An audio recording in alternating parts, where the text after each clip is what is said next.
یہی دین یعنی شرک و بت پرستی اور توہمات و خرافات پر مبنی عقیدے والا دین عام اہل عرب کا دین تھا۔ اس کے علاوہ جزیرۃ العرب کے مختلف اطراف میں یہودیت، مسیحیت، مجوسیت اور سابعیت نے بھی قدم جما لیے تھے۔ جزیرۃ العرب میں یہود کا دور اس وقت سے شروع ہوتا ہے جب فلسطین میں بابل اور آشور کی حکومت کی فتوحات کی وجہ سے یہودیوں کو اپنا وطن چھوڑنا پڑا۔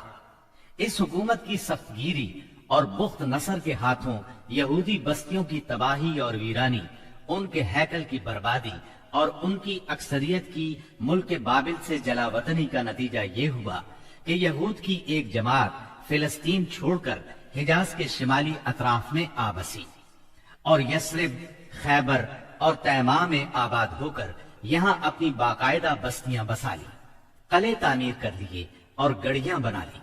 وطن چھوڑ کر آنے والے ان یہود کے ذریعے عرب باشندوں میں کسی قدر یہودی مذہب کا بھی رواج ہوا اور اسلام کے ظہور سے پہلے اس کو بھی ایک اچھی بھلی حیثیت حاصل ہو گئی۔ اسلام کے ظہور کے وقت مشہور یہودی قبائل یہ تھے: خیبر، نذیر، مستلق، قریظہ اور قینقاع۔ جہاں تک عیسائی مذہب کا تعلق ہے، بلاد عرب میں اس کی آمد حبشی اور رومی قبضہ گیروں اور فاتحین کے ذریعے ہوئی۔ یمن پر حبشیوں کا قبضہ پہلی بار 340 عیسوی میں ہوا اور 378 عیسوی تک برقرار رہا۔ اس دوران یمن میں مسیحی مشن کام کرتا رہا۔ قریباً اسی زمانے میں ایک متقی اور پرہیزگار شخص فیمیون نجران پہنچا اور وہاں کے باشندوں میں عیسائی مذہب کی تبلیغ کی۔ نجران کے لوگوں کو اس کے دین میں کچھ ایسی سچی علامات نظر آئیں کہ وہ عیسائی ہو گئے۔ جہاں تک مجوسی مذہب کا تعلق ہے تو اسے زیادہ تر اہل فارس کے ہمسایہ عربوں میں فروغ حاصل ہوا، مثلا عراق، عرب، بحرین، ہجر اور خلیج عربی کے ساحلی علاقے۔ ان کے علاوہ یمن پر فارسی قبضے کے دوران میں وہاں بھی اکا دکا افراد نے مجوسیت قبول کی۔ باقی رہا سابی مذہب، تو عراق کے آثار قدیمہ کی کھدائی کے دوران جو کتبات برآمد ہوئے ان سے پتہ چلتا ہے کہ یہ ابراہیم علیہ السلام کی کلدانی قوم کا مذہب تھا۔ دور قدیم میں شام و یمن کے بہت سے باشندے بھی اسی مذہب کے پیروکار تھے۔ عرب کے باقی دینوں کے ماننے والوں کا حال مشرکین ہی جیسا تھا، کیونکہ ان کے دل یکساں تھے، عقائد ایک سے تھے اور رسم و رواج میں ہم آہنگی تھی۔ جزیرۃ العرب کے سیاسی اور مذہبی حالات بیان کرنے کے بعد اب وہاں کے اجتماعی، اقتصادی اور اخلاقی حالات کا خاکہ مختصراً پیش کرتے ہیں۔ عرب آبادی مختلف طبقات میں بٹی ہوئی تھی۔ ہر طبقے کے حالات ایک دوسرے سے بہت زیادہ مختلف تھے۔ چنانچہ معزز طبقے میں مرد اور عورت کا تعلق خاصا ترقی یافتہ تھا۔ عورت کو بہت کچھ خود مختاری حاصل تھی، اس کی بات مانی جاتی تھی، اس کا اس قدر احترام اور حفاظت کی جاتی کہ اس کی خاطر تلواریں سونپ لی جاتی تھی، خون ریزی ہو جاتی تھی۔ آدمی جب اپنی شجاعت اور بہادری پر بات کرنا چاہتا، اپنی تعریف کرنا چاہتا تو عموماً عورت ہی کو مخاطب کرتا۔ شجاعت اور سخاوت کی صفات کو ان کے درمیان بہت بڑا مقام حاصل تھا۔ اکثر اوقات ان میں صلح کے لیے عورت ہی بڑا کردار ادا کرتی تھی۔ وہ چاہتی تو قبائل کو صلح کے لیے جمع کر لیتی تھی اور چاہتی تو ان کے درمیان جنگ کی آگ بھڑکا دیتی۔ لیکن ان تمام باتوں کے باوجود خاندان کا سربراہ مرد ہی کو مانا جاتا تھا اور اس کی بات فیصلہ کن ہوتی تھی۔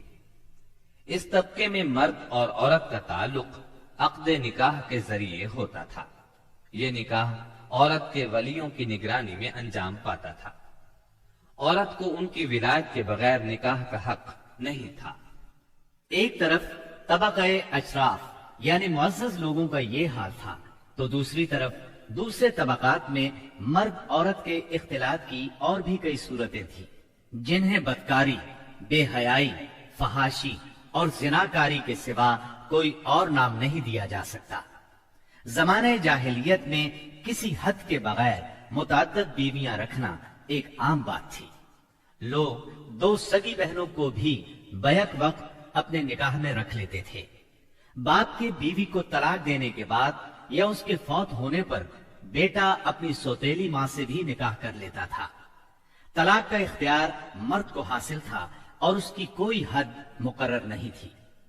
زناکاری تمام طبقات میں عروج پر تھی، کوئی طبقہ یا انسانوں کی کوئی قسم اس سے مستثنا نہ تھی۔ البتہ کچھ مرد اور کچھ عورتیں ایسے ضرور تھے جنہیں اپنی بڑائی کا احساس اس برائی کی کیچڑ میں لت پت ہونے سے باز رکھتا تھا۔ پھر آزاد عورتوں کا حال لونڈیوں کی نسبت اچھا تھا۔ اصل مصیبت لونڈیاں ہی تھی۔ ایسا لگتا ہے جیسے ان جاہلوں کی اکثریت اس برائی کی طرف منسوب ہونے میں کوئی آر بھی محسوس نہیں کرتی تھی۔ جاہلیت میں باپ بیٹے کا تعلق بھی مختلف نوعیت کا تھا۔ کچھ تو ایسے تھے جو کہتے تھے یعنی ہماری اولاد ہمارے کلیجے ہیں جو روئے زمین پر چلتے پھرتے ہیں، جبکہ دوسری طرف کچھ لوگ ایسے بھی تھے جو لڑکیوں کو رسوائی اور خرچ کے خوف سے زندہ دفن کر دیتے تھے اور بچوں کو فقر و فاقے کے ڈر سے مار ڈالتے تھے۔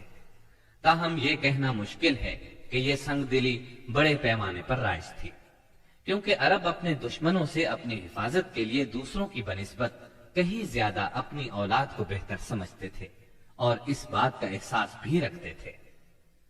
مطلب یہ کہ مجموعی طور پر ان کی حالت بہت کمزور تھی، عقل سے عاری تھی اور ذلت میں گھری ہوئی تھی۔ جہالت نے ان کو اپنے گھیرے میں لیا ہوا تھا۔ خرافات کا دور دورہ تھا، لوگ جانوروں جیسی زندگی گزار رہے تھے، عورت بیچی اور خریدی جاتی تھی، بعض اوقات اس سے مٹی اور پتھر جیسا سلوک کیا جاتا تھا۔ قوم کے باہمی تعلقات کمزور بلکہ ٹوٹے ہوئے تھے۔ رہ گئیں حکومتیں تو ان کو صرف اپنا خزانہ بھرنے سے غرض تھی یا مخالفوں پر فوج کشی کرنے کی فکر۔ اقتصادی حالت بھی خراب تھی، صرف تجارت ان کے نزدیک ضروریات زندگی حاصل کرنے کا سب سے اہم ذریعہ تھی، اور تجارت کے لیے امن و سلامتی کی فضا کا ہونا ضروری ہے، ورنہ تجارتی آمد و رفت نہیں ہو سکتی۔ جبکہ ان کا حال یہ تھا کہ سوائے حرمت والے مہینوں کے امن اور سلامتی کا کہیں وجود نہ تھا۔ یہی وجہ ہے کہ صرف حرمت والے مہینوں میں عرب کے مشہور بازار اوکاز، ذی المجاز اور مجنہ لگتے تھے۔ جہاں تک صنعتوں کا معاملہ ہے تو عرب اس میدان میں ساری دنیا سے پیچھے تھے۔ کپڑے کی بنائی اور چمڑے کی دباغت وغیرہ کی شکل میں جو چند صنعتیں پائی بھی جاتی تھیں وہ زیادہ تر یمن، ہیرا اور شام سے ملے ہوئے علاقوں میں تھیں۔ البتہ اندرون عرب گلہ بانی اور کھیتی باڑی کا کسی قدر رواج تھا۔ ساری عرب عورتیں سوت کاٹتی تھیں، لیکن مشکل یہ تھی کہ سارا مال و متاع ہمیشہ لڑائیوں کی زد میں رہتا تھا۔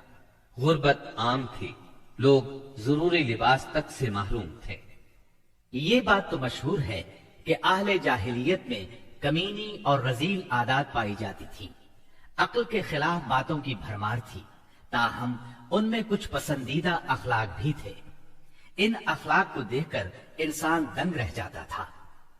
نمبر 1، کرم و سخاوت۔ یہ اہل جاہلیت کی خوبی تھی جس میں وہ ایک دوسرے سے آگے نکل جانے کی کوشش کرتے تھے، اور اس پر فخر کرنے کا عالم یہ تھا کہ عرب کے آدھے اشعار اسی کی نظر ہو جاتے تھے۔ اس وصف کی بنیاد پر کوئی اپنی تعریف کرتا تھا تو کوئی دوسروں کی۔ حالت یہ تھی کہ سخت سردی اور بھوک کی حالت میں بھی کوئی مہمان آ جاتا اور میزبان کے پاس اپنی سواری والی اونٹنی کے سوا کچھ نہ ہوتا، اور کنبے کی ضرورت پوری کرنے کا ذریعہ بھی صرف وہی سواری ہوتی تو اپنے مہمان کے لیے ذبح کر دیتا۔ یہ ان کے کرم ہی کا نتیجہ تھا کہ بڑی بڑی دیت اور مالی ذمہ داریاں اٹھا لیتے تھے، اور اس طرح انسانوں کو بربادی اور خون ریزی سے بچا کر دوسرے رئیسوں اور سرداروں کے مقابل فخر کرتے تھے۔